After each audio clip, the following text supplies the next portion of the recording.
Jadi dalam hal ini kami ingin memperkenalkan pusat yang asalnya namanya Macerwell, Pak Hengki, tetapi kemudian berkembang menjadi Pusat Peningkatan Produksi dan Cadangan Migas atau PPCM Institut Teknologi Bandung. Nah, yang seharusnya yang mempresentasikan itu Pak Dedi Irawan ya, beliau sebagai koordinator selama ini. Dan ini dalam proses sebetulnya, proses persetujuan di Institut Teknologi Bandung, karena ini masih baru ya Pak Hengki ya, baru mungkin 1 tahun. Itu juga atas inisiatif waktu itu kita bersama menghadapi uh, ada perusahaan dari Syria gitu Pak Hengki ya dulu yang Siap, siap, siap. teknologi itu kemudian berkembang jadilah ini yang menawarkan kepada menteri pada saat itu. Nah, sebetulnya sebetulnya kita mungkin bisa melihat ini ya, yang juga menjadi permasalahan kita. Jadi ini adalah kekayaan kita tentang minyak bumi sebetulnya ya. Ini adalah cadangan klasifikasi dari PRMS. Kalau kita lihat di sini, coba saya bisa ambil PowerPoint. Oke. Nah, kalau kita kalau kita jadi saya tidak membicarakan gas ya, karena gas itu kita masih oke selama ini. Kalau kita ditanya ya, berapakah jumlah atau volume minyak bumi yang telah kita temukan ya sejak sejak 1800-an sampai sekarang. Menurut data dari SKK Migas itu kita sebetulnya sudah menemukan itu sekitar 50 miliar begitulah ya, kita bulatkan aja. 50 miliar kita telah temukan. Kita sekarang sudah produksikan mungkin sekitar 25 miliar. Jadi masih ada di bawah sana itu ya, itu ada 25 miliar lagi sebetulnya. Adanya itu di sini ya, yang contingent resources begitu. Nah, yang bisa dikatakan sebagai cadangan ya atau reserve atau proven reserve artinya above 90% jumlah ini kita dapat peroleh kira-kira begitu. Hanya 2,8 miliar dengan teknologi saat ini gitu ya. Jadi kita masih banyak yang tersisa di sini sebanyak tadi 25 miliar tadi ya. Yang dari 25 miliar itu sebagai proven reserve hanya 2,8 kecil ya. Ada juga yang bisa kita ambil dengan derajat kepastian yang lebih rendah sampai 3,5 tapi masih kecil gitu. Jadi banyak yang tertinggal sebetulnya. Nah, itu mungkin masalah kita yang paling utama sekarang. Kita juga sekarang melihat ya bahwa sebetulnya cadangan ini setiap tahun menurun. 10 tahun yang lalu, 15 tahun yang lalu kita masih punya sekitar 4 miliar, sekarang tinggal 2,8. Tapi produksi juga menurun begitu ya. Dulu 1,6, sekarang tinggal 600. Jadi cadangan turun, produksi turun, ini aneh gitu. Biasanya cadangan turun itu kalau kita tingkatkan produksinya, tapi ini produksi turun, tekanan turun. Itu problem kita sebetulnya ya, yang harus kita atasi. Oleh sebab itu, center kami ini dinamakan seperti itu tadi. Nah, kalau yang ini ya, ini adalah eksplorasi sebetulnya. Jadi eksplorasi kita juga katanya menurut data yang ada itu hanya 4,5 miliar ya. Jadi ya nggak besar juga begitu ya. Nah, sumbu ini ke atas ini kalau kita komersial ya, jadi ini commerciality ke sini. Jadi reserve itu dia harus komersial telah ditemukan ya, dan komersial dan juga dia 90% chance kita bisa produksikan begitu. Ini masalahnya ya, inilah yang harus kita atasi. Nah, ibu-ibu, bapak-bapak ya, bahwa sebetulnya tadi ya bahwa kita itu punya masih di bawah tanah itu 25 miliar, itu mestinya di cover oleh berapa sumur begitu. Nah, kita ini data data dari SKK Migas juga bahwa sumur sumur eh, yang ada di Indonesia sekarang ini ya itu yang aktif 19.000 ya 20.000 lah ya. Kemudian yang inaktif itu hampir sama. Jadi semua jumlah sumur di Indonesia itu hanya 40.000 sebetulnya. Oke, ya ini yang sumur yang ada sekarang di Indonesia. Nah, saya ingin bandingkan ya dengan di Amerika sekarang. Coba kita belajar di Amerika ya. Tentu saja ini susah dapatnya. Saya juga dapat dari chat GPT, GPT. Amerika itu punya reserve 38 miliar miliar ya. Indonesia tadi 2,8. Daily oil production-nya 12,3 juta. Oke. Okay? Kita hanya 600.000. Aktif oil well-nya itu sampai 560.000. Ya. Dan dikerjakan ternyata oleh small operators atau small independents sejumlah 10.000. Oke. Okay? Jadi small independents itu memproduksikan hampir 6,6 juta barrel. Nah, bisa dibayangkan kan ya, ternyata pelaku yang memproduksikan minyak di Amerika itu sampai 10.000 itu adalah small independents, bukan major ya, major companies begitu. Nah, ini memberi gambaran kepada kita bahwa coba lihat Indonesia itu hanya punya sumur tadi 40.000 ya. Operatornya juga hanya 60-an begitu. Ya. Oke. Artinya bahwa masalah kita itu masalah ya sumurnya juga kurang, pelakunya juga kurang, itu aja sebetulnya ya, itu aja sebetulnya. Jadi hendaknya kita memperbaiki itu ya. Jadi pelaku juga harus banyak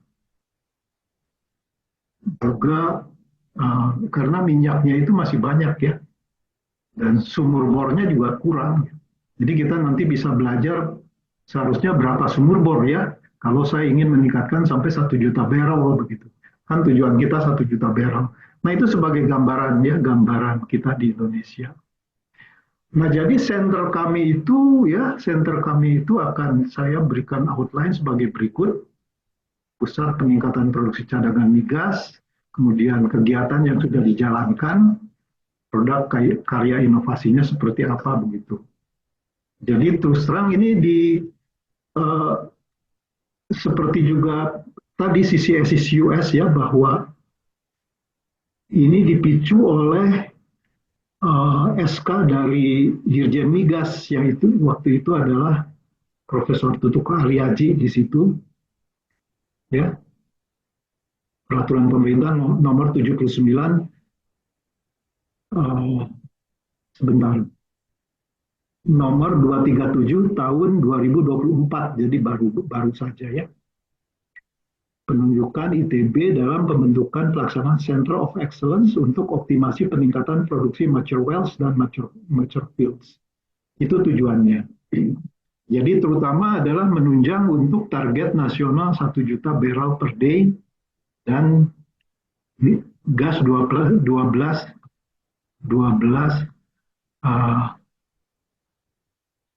miliar harusnya ini ya SCFD pada tahun 2030.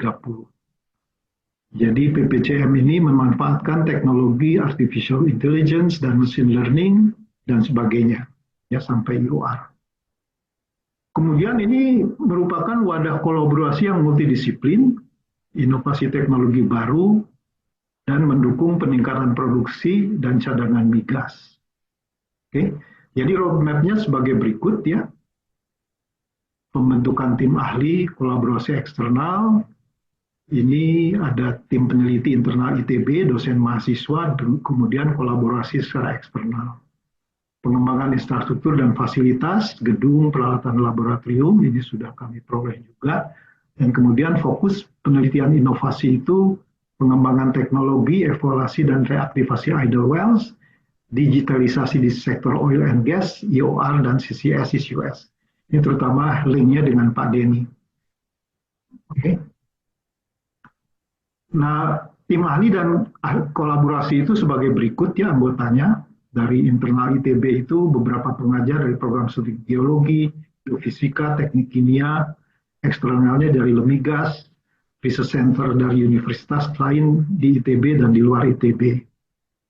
Nah, kemudian ini gedung laboratorium yang baru kami dapat sumbangan dari Dr. Wok Tukwong. Center ini ada di lantai 2. Nah, ini waktu kunjungan dari di sini ada nih Pak, ada Pak Hengki di sini ya, ada Pak Aji, Pak Nanang juga ada di sini. Ini saya, ini Pak Denny, kemudian ini ada Anggit. Nah, kemudian ini seharusnya yang mempresentasikan Pak Dedi Irawan. Tapi Pak Dedi Irawan ini sedang berlibur ya dengan anak istrinya. Jadi saya salut kepada ibu-ibu, bapak-bapak yang hadir hari ini, ya, yang tidak liburan begitu. Jadi kita ini termasuk orang yang tidak takut istri gitu ya, dengan hadir di sini. Kalau saya hadir di sini karena takut sama Ibu Penny, karena diundang Ibu Penny. Nah, ini fasilitasnya yang ada di sana, ya.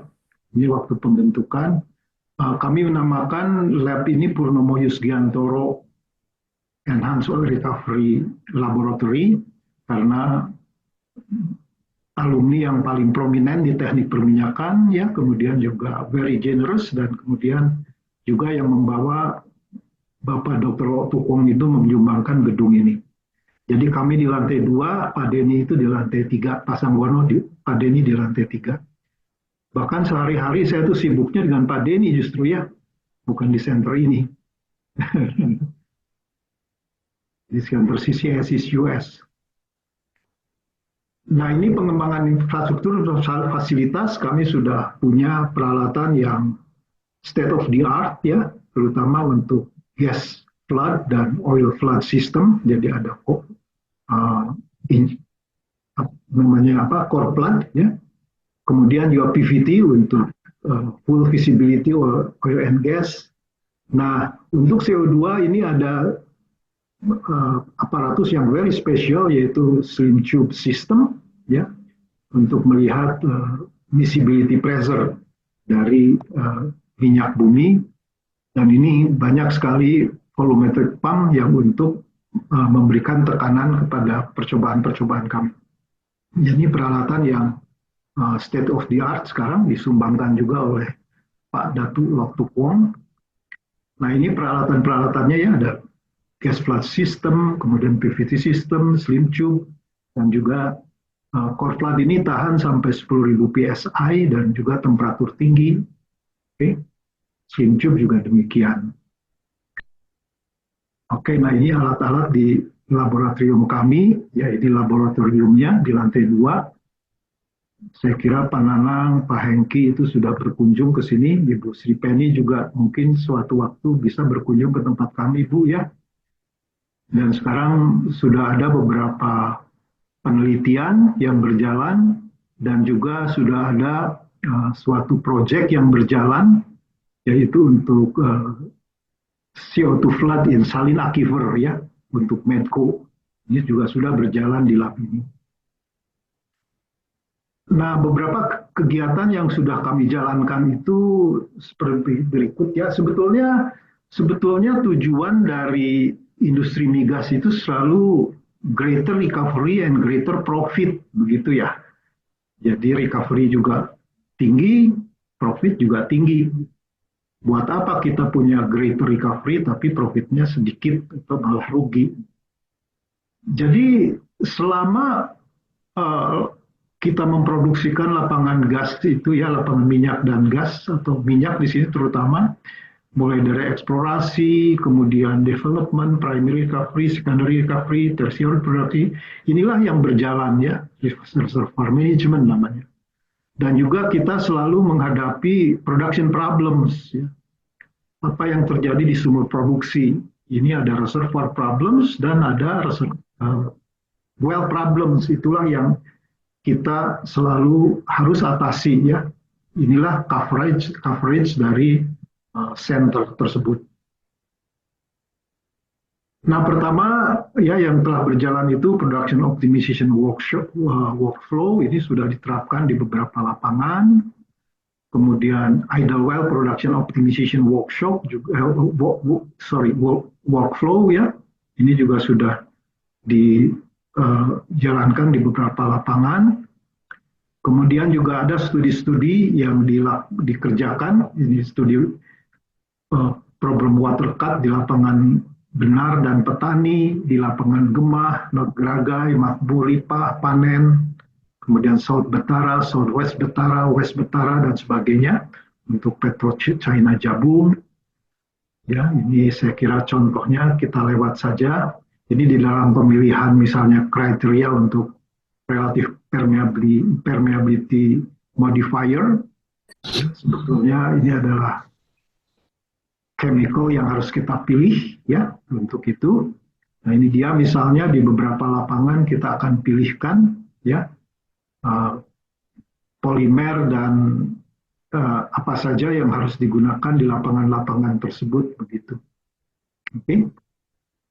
Nah juga direkomendasikan reopening misalnya ya, reopening atau new zone behind pipe, mana yang harus dibuka, berapa sumur, sampai kita juga menghitung apakah ekonomis atau tidak misalnya kalau melakukan pembukaan di lapisan-lapisan yang diusulkan misalnya. Kemudian juga hasil kolaborasi Pertamina dan Teknik Perminyakan ini dibuat software namanya Integrated Software for EOR Planning, namanya Perta EOR. Oke. Kemudian juga pengembangan smart field ya di beberapa lapangan, ini proyek dari Pertamina. Oke. Bahkan juga kami sejak dulu itu melakukan juga ya peningkatan produksi dan mungkin